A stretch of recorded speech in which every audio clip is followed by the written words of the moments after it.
E'tiborli bo'lishimiz kerak. Ehtiyotsizlik sabab siz ham mashinangiz bu holatga tushishi mumkin. Bu esa o'zining hajmi va komplektatsiyasi bo'yicha hattoki Land Cruiser 300 talikni ham ortda qoldiradigan Toyota Sequoia va uning eng baland opsiyasi Capstone bo'ladi. O'rindiqlarda yuqori sifatli charm, isitish, sovutish, massaj, 14 dyumli multimedia paneli, premium akustika, JBL, 360 kamera, head-up display va boshqa ko'plab opsiyalarga boy bo'ladi. Endi faqat xolis bo'ling. Imkoniyat berilganda Land Cruiserning eng baland opsiyasi VXR olgan bo'larmidingiz yoki Sequoia'ning Capstone komplektatsiyasinimi? Ikkalasi ham turli xil komplektatsiya bilan sotuvda bor va bundan boshqa inomarkalarning narxlari, bojxona to'lovlari, batafsil ma'lumotlari qiziq bo'lsa, Telegram kanalimizga obuna bo'ling. Telegram havolasi video ostida bo'ladi. 3 qatorli bo'ladi va 7 o'rindiqdan iboratdir. 3-qatordan keyin 300 litr atrofida bagajlar uchun joy bo'ladi. Bu Land Cruiser 300 talikdan 100 litr taxminan ko'proq degani.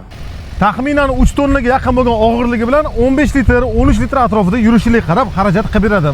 3.5 twin turbo va образный 6 silindr va gibridni usunovka o'rnatilgan bo'ladi.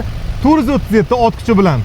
Elektronli parok, beskulchoy dostuplari bilan bagajniklari ham oyoqda ochiladi. Va bu avtomobilimiz bor yo'g'i 108 ming AQSh dollari bo'ladi.